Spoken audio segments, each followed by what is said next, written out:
Bah, écoutez, j'ai commencé il y a 5 ans officiellement en tant que Zouliark, donc je suis dans le style pop art, street art, on va dire.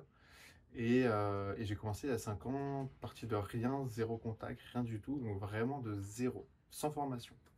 Avant, j'étais dans l'immobilier et mon bureau était tout blanc et je pouvais plus me voir mon bureau tout blanc. J'avais envie de le décorer. J'ai commencé par faire un tableau, un deuxième, un troisième et c'est devenu une galerie d'art. Donc du coup, j'ai switché. Je me suis dit, bon, allez, je passe de agent immobilier à artiste peintre. On met souvent Réussi. tout ce qu'on réussit. On met pas forcément les échecs, mais c'est les échecs qui nous construisent et c'est comme ça qu'on évolue, je pense. Mais en tout cas, on m'avait dit que quand je commençais, on m'avait dit si t'as pas d'études dans l'art, si t'as pas de galerie qui te représente, c'est mort. Genre impossible, genre ça c'est la base. Et au début, j'ai cru parce que voilà, je connaissais rien du tout, tu vois. Tu arrives dans un domaine que tu connais pas, bah, tu crois ce qu'on te dit. Et au final, pas du tout. Que tu aies fait des études dans l'art, que tu sois représenté par une galerie, ou peu importe, ça change rien.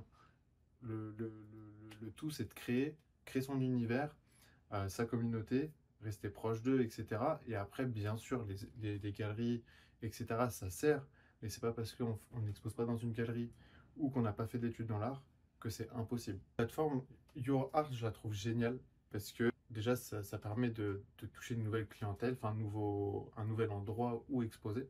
Donc, c'est-à-dire que il y a plusieurs plateformes aujourd'hui, enfin, il y a plusieurs lieux où je peux faire voir mon travail, notamment dans les hôtels, etc. Mais sur Internet, l'avantage, c'est que déjà tout le monde y a accès. Your Art, il mélange les artistes et les galeristes. Donc c'est intéressant et pour les artistes et pour les galeristes, parce qu'on peut faire des collections, etc. Donc ça c'est génial. Et en plus de ça, on y trouve de nouveaux clients. C'est-à-dire qu'il y a des gens qui ne me connaissent pas du tout, qui connaissent Your Art par rapport à d'autres artistes, d'autres galeries ou grâce à Internet, qui vont potentiellement découvrir mon travail. Donc ça, pour moi, je trouve que c'est incontournable. Aujourd'hui, les gens, moi je vois dans les boutiques de prêt-à-porter, donc ça n'a rien à voir avec l'art, mais ils préfèrent acheter sur Internet qu'en réel. Mm. Après, là, on parle d'une œuvre d'art, c'est important de la voir, etc. Mais il y en a beaucoup qui achètent sur Internet maintenant sans même se déplacer. Donc je Ok. trouve ça, oui, c'est incontournable. J'adore. Moi, il faut que. J'aime bien quand ça évolue, je trouve ça génial. Les métagaleries, j'ai vu sur YouArt, c'est top. Les gens qui sont à New York, qui peuvent pas venir à Paris pour voir l'exposition et qui veulent ressentir cette sensation-là, bah, comment on peut le faire à part avec le métagalerie? Enfin, des photos, vidéos, ok, c'est cool. Mais le fait de faire la métagalerie et tout, on est on a l'impression d'être dans la galerie. Je trouve ça génial. Moi, je suis quelqu'un de très, très, très ouvert, c'est-à-dire qu'il n'y a pas de différence entre les personnes, peu importe le milieu, peu importe le travail qu'ils font, etc. Et je trouve ça assez cool parce que ma clientèle représente un peu ce que je pense. Exemple, je suis allé faire des livraisons à domicile en 2020, 2021, 2022 et j'ai découvert tous les clients qui achetaient mes tableaux. Et ce qui est cool, c'est que vraiment, il y a de tout milieu. Et je trouve ça génial. Et ce qui est cool dans l'art, c'est qu'on on n'est pas, on cible pas juste les galeries ou juste les expos.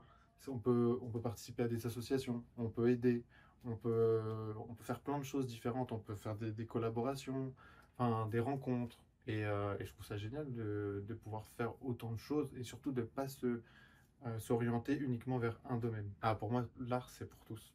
Il n'y a pas de. C'est juste pour une clientèle qui a de l'argent ou.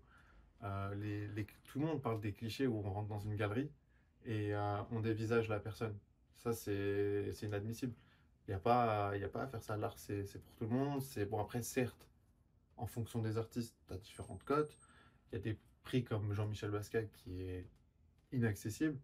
Mais l'avantage, c'est qu'il y a des produits dérivés qui sont accessibles. Donc on peut retrouver un Jean-Michel Basquiat en édition limitée à, je sais pas, 200, 300 euros, je sais pas, un petit carte postale ou un petit truc. Et je trouve ça génial de pouvoir le rendre accessible. Les gens qui rendent pas accessibles leurs œuvres, bon après, j'ai pas de problème avec eux, mais je trouve ça dommage. Parce qu'il y a un public, il y a des gens qui en demandent et ça crée de la frustration.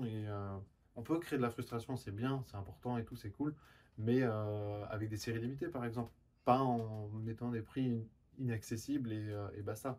C'est dommage. Moi, je Mm. pense que c'est important de rendre accessible l'art accessible à tous.